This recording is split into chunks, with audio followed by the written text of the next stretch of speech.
بسم الله، جمعة مباركة عليكم. اللهم صل صلاة كاملة وسلم سلاما تاما على سيدنا محمد الذي تنحل به العقد وتفرج به الكرب وتقضي به الحوائج وتنال به الرغائب وحسن الخواتم ويستسقى الغمام بوجه الكريم وعلى آله وصحبه وسلم أجمعين. اليوم جبت لكم فكرة جديدة. التلبينة النبوية هي حساء يتم تحضيره عن طريق طبخ شعير محمص. هذا هو الشعير. دونك هاكا تراو فيه هذاك هو الشعير. دونك تبعوني بخطوة بخطوة. أول مرة خذيت الشعير، نظفته، ومن بعد بدي حملته، طيبته على النار. يعني توا تبعوني بشوي بشوي كيفاش نقوم بتحضيره. أول حاجة شريت الشعير هذايا مقدار ساعة. نظفته بالقدا ساعة، نحيته الأوساخ اللي فيه، ومن بعد صفيته.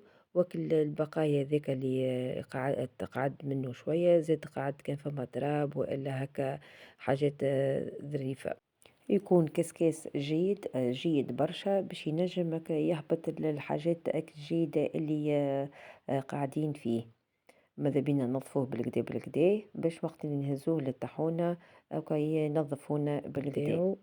أول حاجة نظفته، نحيت له كل الوسخ اللي فيه، وزدت كملت عملت كنترول آخر عليه، وقعدت نصفي فيه هكاكا حتى يكشي يهبط هو الحاجات الجيدة اللي فيه. دونك هذه هي الخطوة الأولى اللي قمت بها.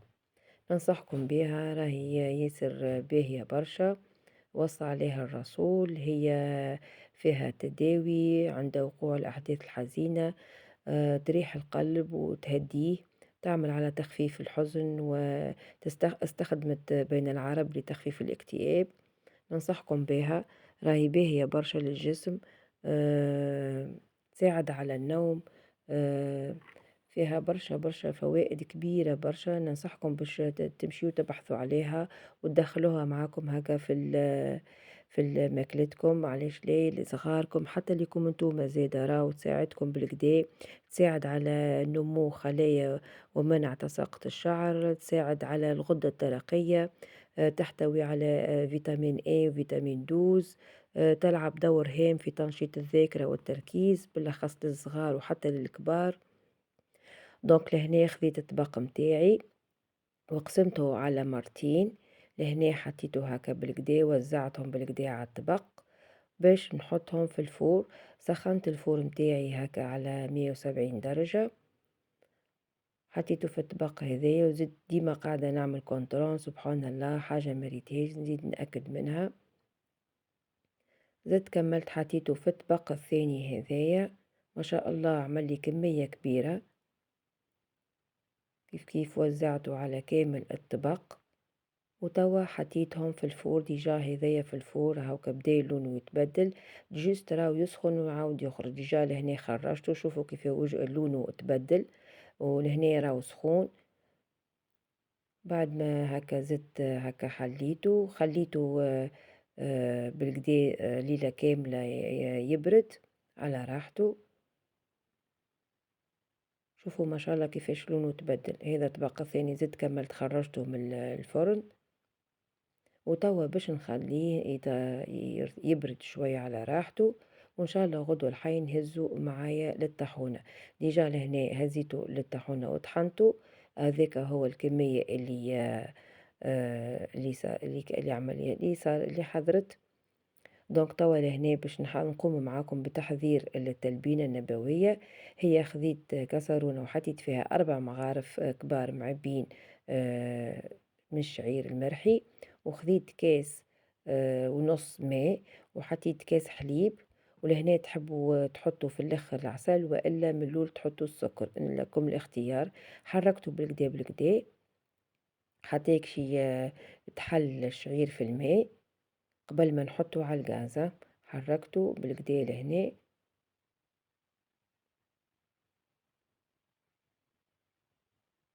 وتوا باش نمشي نحطه على الغاز اهو كهذاك. بعد ما الشعير بعد ما طحنته هزيته للطاحونة، وتوا باش نقوم بتحضيره. هيك الطاسة هذيك هي 4 مرات هو ساعة باش طيحولي الكمية هذيا الكلها، ما شاء الله.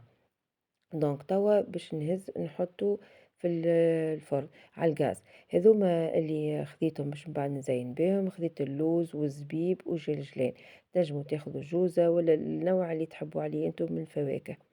دونك لهنا أول ما بديت حطيته على الغاز نقعد نحرك نحرك حتى شي هكا يمشي ويعقد شوية، ونقعد نحركه نحركه حتى شي يعقد هكا ويتلم يولي كيف الكريمة وإلا نوع الذرة. وما ننساوش نبداو نصليو على النبي، وقد ما تبدا انت تخدم فيها وتصلي على النبي واستخيل روحك وانت ما قاعده تحضر في التلبينه هذيا للرسول صلى الله عليه وسلم، والا هو قايم بحذاك بجالس بحذاك ما شاء الله. ومع الذكر بصلاة على النبي ما تنساوش اليوم جمعة ماذا بكم تقرأوا سورة الكهف وتحاولوا تدخلوا تبحثوا على سورة الكهف، راي ما شاء الله فيها قصص عظيمة عظيمة عظيمة. ننصحكم باش تقرأوها وتبحثوا عليها بالكدا بالكدا وتشوفوا تفسيرها وتحكيوها لصغاركم باش على الأقل يدخل الإيمان في قلوبهم وننتصروا على قوم الظالمين إن شاء الله.